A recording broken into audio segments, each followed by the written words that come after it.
allant dans ce sens bu ñoom Pape Djibril Fall bu ñoom Barthélémy Dias entre autres mais dañuy ñëw déjà si li nga xam ne que mu di le procureur tey jébbal nañ ko ki nga xam ne que mu di Abdou Nguer ce sera dans quelques instants nga jàpp ni tey procureur lan la mën a xaar ni si moom concrètement avant.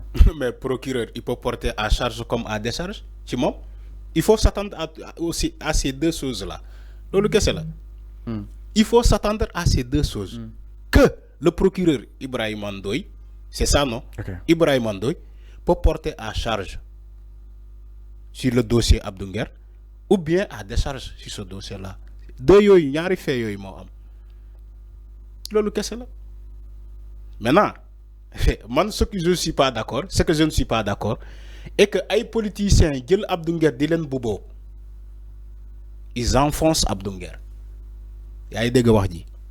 dañuy mbubboo Abdou Nguer. dañuy mbubboo ci seen xeex jël Abdou Nguer yi mbubboo ko ci seen xeex di naan wooy libérer Abdou Nguer wooy c'est une dictature rampante c'est tu vois amaana le dossier de Abdou Nguer lésé na mais le fait que ñoom ñuy introduire jël Abdou Nguer di ko mbubboo mën na diisal dossier Abdou Nguer là la justice va dire que voilà comme yéen daal. Mais enfin, non, ça n'a rien à voir, Alpha. Oui, d'accord. Ça n'a rien à voir. Ça dit que. Opposant donc si nous dit ce dossier. Donc, quand on a déjà justice donc politisé. Donc, Alpha, mais effectivement. Mais effectivement. Et politisé. Waxuma justice bi dossier bi lañuy politiser. Abdou Nguer lañuy politiser. Donc pourquoi comme ñu war ko mëna diisal après comme. Mais Abdou Nguer lañuy politiser.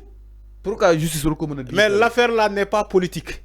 ñom ñoko jël mbubo ko def ko politique. Mais ça n'a rien à voir avec la justice. Def ay fonds de commerce. Mais ça n'a rien à voir avec la justice ak ni muy doxé argent. Donc dañuy bayyi di politiser dossier bi. Non politique la ak justice la. Dama né luñu jappé Abdou Nguer du politique. Lan lañ ko topé. J'ai pas dit que politique la. Diffusion de fausses nouvelles. Dama né ñom Barth dañuy def seen politique ñi dañuy mener seen justice. Légui boy def sa politique da ngay jël nit di ko mbubo ak ce qui se dit au Sénégal ni que chroniqueur yi dafa am ñu nek seen ginaaw di leen gemb yéen ngeen def ay sorties di jàpp xam nga Fallou parfois da ngay muus. mais jàppoon dañuy wane seen compensation justement li ñu am si ki nga xam ne que moo di Abdou parce que doo jàpp ni Abdou peut-être mi ngi dund. compensation benn épreuve. xam nga bu ñu nee Abdou Nguer dafa am ñu nekk si ginnaawam boo déggee loolu ci presse bi. nga koy dégg ci réseaux sociaux yi tey ñu arrêté Abdou Nguer mettre ko en garde à vue yow mi politicien bi boo xamante sa tour élevé na.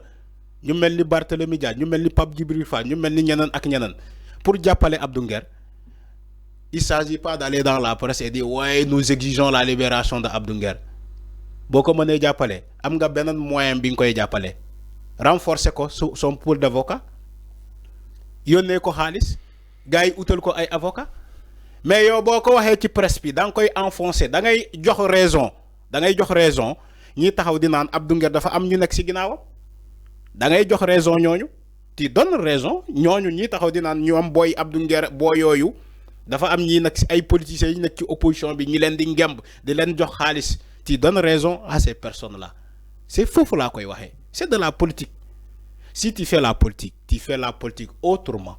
donc da nga jàpp ne dañ see putoxlu rek pour ñu gis concrètement. merci yow yaa ngi di wax nga ko gis nga ba ñuy tudd Abdou Nguer di naan libérer Abdou Nguer nous exigeons la libération de Abdou Nguer ñoom ñu ngi defaru ñoom à travers Abdou Nguer ñu ngi defaru à travers Abdou Nguer jàppalewuñu Abdou Nguer de déedéet si c'est l'information du jour il faut que ñu partager ko xëcc ko ci seen côté ñu xëcc ko ci seen côté foofu lay waxee Fallou on connaît comment ça la politique se fait au Sénégal on connaît ça on connaît comment la politique se fait au Sénégal. Donc ñooñu laa ne ils peuvent même enfoncer Abdou Nguer ci seen intervention yi ñuy wax ni soi-disant intervention en réalité c'est pas des interventions mais c'est de la récupération et de la manipulation loolu kese moo am toog nañu fii ñaata giiri waxuñu il suffit que ñu arrêter Abdou Nguer ñu def seen sortie les gens vont croire à quoi lan la ñi di jàpp. ku nekk ak sa gëm-gëm la. comme Ousmane Sonko moo tax foofu laay waxee. ku nekk ak sa gëm-gëm. foofu laay waxee nag ci gëm-gëm boobu laay waxee nag. kaddu yi nga xam ni. exactement ci gëm-gëm boobu laay waxee nag. mais li nga gëm mën na bañ a doon dëgg. c'est ce que j'ai dit dama ne ci gëm-gëm boobu laay wax lu mel ni Barthélémy Dias toog na lu yàgg waxul. ñu arrêté Abdou Nguer nga def sortie dinaan ci exige la libération de Abdou Nguer parce que on assiste à une dictature rampante. Mais qu'est-ce que les gens vont croire? Donc yéen a nekk si ginnaaw Abdou Nguer comme jàpp nañu ko il faut que yéen ngeen wone seen bopp man maa ko waxee exemple laa joxe il faut ngeen wone seen bopp pour def compensation def mouvement de solidarité. Exemple nga joxe voilà mais exemple bi tamit pourquoi mënoo ko dem dans le sens justement si positif c'est-à-dire nga jàpp ni vu que Abdou doon wax xalaatam rek ñu interpeller ko en tant que des opposants Abdou aussi yàgg féete si ñoom yàgg leen défendre juk dem yóbbul ko seen message de compensation par rapport ak li nga xam ni itam waroon daal di koy jàpp est-ce que tamit Arfan doo analyser si benn côté bi aussi nga jàpp ni li fi mën a positif concrètement. oui xam nga lu mu mënee positif noonu la mënee négatif dama ne Abdou Nguer kenn bañul mu joxe xalaatam mais booy joxee sa xalaat da nga koy teg ci dëgg am na wala amul. booy joxee sa xalaat da nga koy teg ci dëgg nga bañ a manipuler wala nga joxe ay fausses nouvelles ay diffusion de fausses nouvelles loolu lañ ko toppee non mais foofu lay waxee mën nga joxe sa xalaat nga teg ko ci dëgg loolu la ñuy wax kii bu tooñee nga ne diw yow yaa tooñ kii bu waxee dëgg nga ne ko yow yaa wax dëgg mais Abdou dans ses analyses dafa am fu mu féetee c'est normal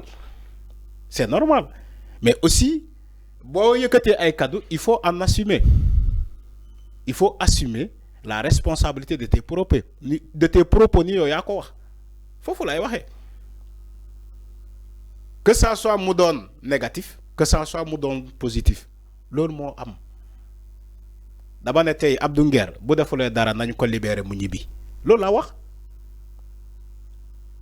mais sauf que nous on n'est pas la justice nous on n'est pas les enquêteurs ñun xamuñu dañuy xaar enquêteurs yi ñu enquête ñu def seen liggéey ba pare parce que c'est pas la presse qui doit dire ces enquêteurs là la ñu war a def seen liggéey ñoom xam nañu seen liggéey doo fekk Maïsira ci liggéeyam nga ne kon yow en tant que journaliste nga ne Maïsira bi lii nga war a def soyez sérieux quand même yéen Fallou comme Maïsira bi du fekk journaliste bi ci liggéeyam mu ne journaliste bi lii nga war a def doo fekk militaire sol tëniyam yor armam di def di dem mission yow en tant que journaliste nga dem militaire bi ni nga téye sa arme du noonu ni nga koy téye nii wala nii soyez sérieux quand même moo tax bu ñu jàppee nit di enquête ci moom il faut que ñi tey ba enquête yi ñu boucler ko ñu jox ñu information bi ni lii ak lii moo am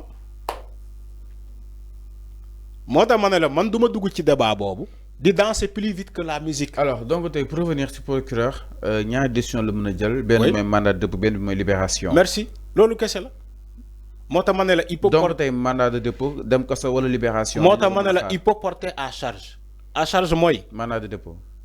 décharge mooy libération loolu kese laay wax boo tax bugguma tudd mandat de dépôt. bugguma tudd lii moo tax ma ne la ci début bi il peut porter à charge comme à décharge sénégalais yi ñu xamee ko noonu ci le cas de Abdou Nguer tey loolu kese la mais man li ma koy ñaanal mu retrouver sa liberté loolu kese la bu subaa bu muy wax buy wax ci plateau mu xam lu muy wax loolu kese la Fallou loolu moo am. alors mii noonu par rapport ak li nga xam ne que moo di mbir mi jëm si li nga xam ne que moo di mbiru Abdou Nguer donc nag dem gis ne ñoom Barthélémy Dias entre autres na daal def li nga xam ne que moo di descente pour daal di ñaawlu li nga xam ni itam mu ne daal di teg si kaw ki nga xam ne que moo di Abdou alors donc ñiy xaar li nga xam ne que moo di la décision du procureur xool ana lan la si daal di war a mën a yëkki jëm si wàllu wu mel alors afin daal di ñëw si beneen ponk sans plus